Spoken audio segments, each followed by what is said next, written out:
মুচমুচে আলু ভাজা রেসিপি। দিচ্ছি হলুদ দিলাম,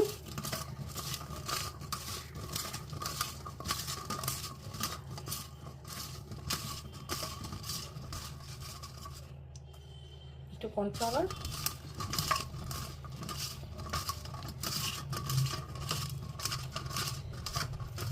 কর্নফ্লাওয়ার দিয়ে ভালো করে মাখিয়ে নিতে হবে। একটুখানি লঙ্কার গুঁড়ো, গোলমরিচের গুঁড়ো এটা দিয়ে ভালো করে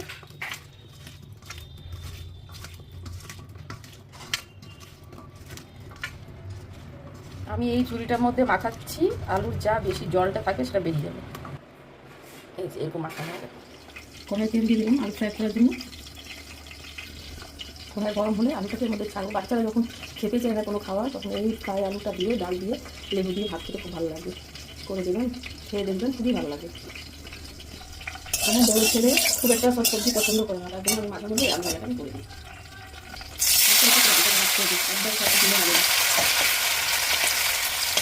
তেল করে হয়ে গেছে, এগুলোকে অল্প করে আলুটা মিশতে হবে।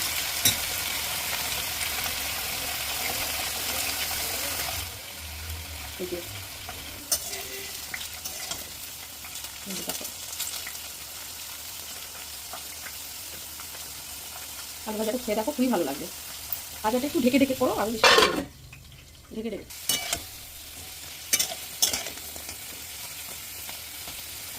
দেখো কত ক্রিস্পি হয়েছে, বেশি কোনো সময়ও লাগে না। এই যে আলুটা একদম সিদ্ধ হয়ে গেছে,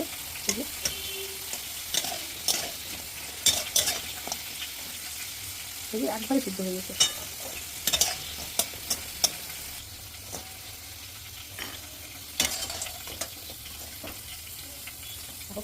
কি ক্রিস্পি আওয়াজটা দেখ, বুঝতে পারছো?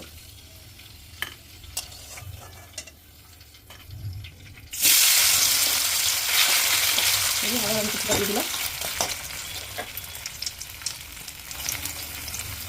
দেখছো, এভাবে করে অল্প অল্প করে ভেজে তুলে নিতে হবে। তুমি এর সাথে রসুন বাটাও দিতে পারো, আমি রসুন বাটাটা দিলাম না, আমার ছেলে পছন্দ করে না, তাই। আবারও হয়ে গেছে।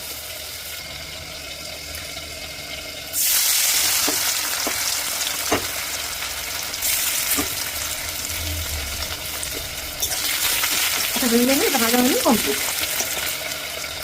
এই যে ফ্রাই আলু রেডি। তোমরা এইভাবে করে আলু ভাজা করে দেখো, খুবই ভালো লাগবে, বাচ্চারা খেতে খুবই ভালোবাসবে। এটা গরম গরম ডাল, ভাত, লেবু, একটু পেঁয়াজ নিয়ে, কাঁচা লঙ্কা নিয়ে খেয়ে দেখো, আর কিছু লাগবে না। আমি যেহেতু এটা দুপুরে ভাতের সাথে খাবার জন্য করেছি, তার জন্য একটু ভাজা জিরে গুঁড়ো মিক্স করে দিলাম।